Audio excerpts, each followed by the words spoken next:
राधे राधे गुरु जी, श्री हरिवंश। श्री हरिवंश महाराज जी, गुरुजी जाने अनजाने में मुझसे जो पिछला पाप आचरण हुआ, वो क्या उन पापों को भोगना पड़ेगा कि नाम जब से उसको अगर मिटा प्रायश्चित कर लेते हो, भगवान की आराधना कर लेते हो और भगवान से प्रार्थना करते हो तो नष्ट हो जाएंगे, नहीं तो अवश्य में भोक्तव्यम कृतम कर्म शुभाशुभम। गुरु जी, मैं करीबन 80 से ऊपर बार भस्म आरती कर चुका हूँ उज्जैन महाकाल की, लेकिन उसके बाद भी कुछ आचरण। देखो ये क्रिया है, हम जो बात कर रहे हैं वो समर्पण की कर रहे हैं। सर्वधर्मान परित्यज्य माम एकम शरणम ब्रज अहम त्वं सर्व पापेभ्यो मोक्षयिष्यामि मा शुचा।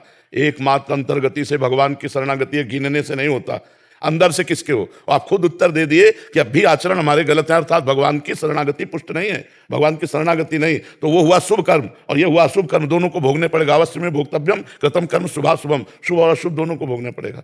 अगर मिटाना है तो भगवान की शरण में होना पड़ेगा, अंदर से आर्त भाव से भगवान को प्रणाम करके कि हे नाथ मैं आपका हूं, राम राम राम राम, कृष्ण कृष्ण कृष्ण, हरि हरि हरि हरि हरि। और भूल से भी अब कोई पाप कर्म ना होने पावे। अब लो नसानी अब ना नसई हो, पायो नाम चारु चिंतामणि उर करते न खसई हो, अब लो नसानी अब ना नसई हो। निश्चित मंगल हो जाएगा, निश्चित मंगल हो जाएगा। बाहरी बातें तभी सार्थक होंगी जब अंदर का सुधार हो। सांप घुसा बैठा है बांबी के बिल के अंदर और ऊपर से सैकड़ों लाठी भांज दिए, सांप को कोई फर्क पड़ेगा? बिल से निकालो पहले, तब बात बनेगा। पाप तो अंदर प्रवृत्ति अपना प्रभाव, बाहर उससे क्या प्रभाव पड़े। अंदर डंडा चलाओ, राम राम राम राम, राधा राधा। अब भगेंगे, देखो डंडा, ये डंडा है नाम का डंडा, अंदर चलाओ, अंदर देखो हृदय पवित्र होता है कि नहीं। समझ में आ रहा है आपको?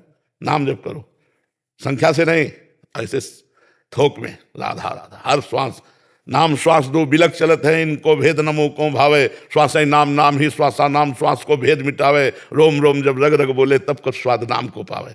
नाम संकीर्तनम यस्य सर्व पाप प्रणाशनम, नाम जप नाम कीर्तन समस्त पापों को नष्ट कर देता है। ठीक है महाराज जी, जो बाहरी क्रियाएं होती है फिर उसका फल कैसे रहा? नाम जप करते हुए अब अहंकार नहीं होना चाहिए। जैसे बार बार रावण कहता 20 बार कैलाश को उठाया भगवान शंकर सहित, अहम अहम। जब कोई पूछे भी तो अति दैन्य होकर के, मतलब बहुत नीच धमाक, कैसे मेरा मंगल हो, कैसे भगवान की शरणागति हो। जो सुना उसे अंदर ले गए अपने, कभी शुभ कर्मों की याद भी नहीं आई। शुभ कर्मों की याद, आप शुभ कर्म को प्रमाणित करते हैं तो वो एक शुभ कर्म हो गया, वो अशुभ कर्म होगा, दोनों का फल भोगना पड़ेगा। शरणागत को हनुमान जी क्या बता रहे हैं विभीषण जी को? मैं बलवान हूं, मैं श्रेष्ठ हूं, मैं ज्ञानी हूं, मैं राम जी का भगत कुछ नहीं कह रहे हैं। प्रात ले जो नाम हमारा ते दिन ताहि न मिले आहारा। असमय अधम सखा सुन पर मोहू पर रघुवीर, मेरे पर भी रघुवीर कृपालु है, उनकी कृपा है, भगवान की कृपा है। यह है शरणागति की भाषा और यह है क्रियाभिमानी की भाषा। तो क्रिया मात्र का अभिमान रखने से हम माया पर विजय प्राप्त नहीं कर सकते, अपने अशुभों को नहीं मिटा सकते। दैन्य हो, भगवान की शरण हो, ठीक है ना।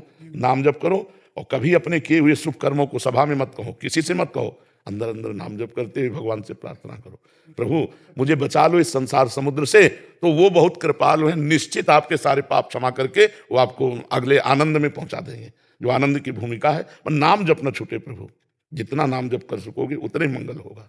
महाराज जी, भीष्म पितामह की शरणागति बहुत जोर की थी महाराज जी, फिर पुराने पाप के कारण तो सही है नहीं। शरणागति से वो पाप थोड़ी नष्ट करने के लिए शरणागत हुए थे। महाभागवत पाप थोड़ी नष्ट करते हैं, महाभागवत भोगते हैं, कमजोर पाप नष्ट करता है। कमजोर आदमी नष्ट करने की सोचता है, और जो भगवान के निज जन होते हैं, हे प्रभु आपसे प्यार करता हूं तो हर गम आपका दिया हुआ सहूंगा, कभी किसी से शब्द नहीं उच्चारण करूंगा। आपका विधान, अब हमारे पाप कर्म नहीं, आपका विधान चल रहा है। नाथ अगर हमारे कर्मानुसार हमको किडनी फेल किया तो हम आपकी जय बोलेंगे, आपको बोलेंगे जय हो, आपकी आपकी जय हो। हम मुस्कुरा कर आपसे बोलेंगे आपकी जय हो, आपका हर विधान सर माथे पर, हम उसी में राजी जिसमें तेरी रजा है। वो तो महाभागवत हैं, वैष्णवाचार्य हैं, द्वादश वैष्णव में भी शिव जी है। रामकृष्ण परमहंस के गले में कैंसर था, 1 सेकंड में मिटा सकते हैं, 1 सेकंड में इतना पावर है। आओ अपना काम तुम करो, हम अपना काम कर रहे हैं। किडनी फेलियर प्रश्न उत्तर करेगा, किडनी फेलियर 11 बजे रात के जगेगा, 8 बजे सोने साइन करा दिया गया, 8 बजे 9 10 11। तुम्हें हम किडनी फेलियर लग रहा है, रोज डायलिसिस हो रहा है। तो ये है भगवान का प्रताप और ये है कर्म का प्रताप। कर्म अपना रंग दिखा रहा है और भगवान की करुणा अपना रंग दिखा रही है। महाराज मैं कभी जीवन में नहीं सोचा था कि मैं आपका दर्शन कर पाऊंगा, लेकिन ये श्री महाकाल की वजह से मुझे लगा कि आपका आज दर्शन मिल गया, तो मुझे लगता है कि उनकी थोड़ी बहुत कृपा होगी। तो बहुत कृपा है, बहुत कृपा है महाकाल की, बहुत मैं कृपा। चाहता हूँ महाराज कि जो भी इसी जन्म में भोगना हो करना हो सब कर लूंगा। क्या महाराज मेरे बच्चे 5 साल का है, उसकी तो कोई गलती नहीं है, क्या मेरे बचे हुए कर्मों को अगर जैसे कुछ बच जाए ऐसा कि जो भोगना पड़े, तो क्या उसको भी भोगना पड़ेगा महाराज? मैं ये कहना नहीं, को न काहू के सुख दुख कर दाता, निज कृत कर्म भोग सुन भ्राता। अपने किए हुए कर्म का फल जीव भोगता है।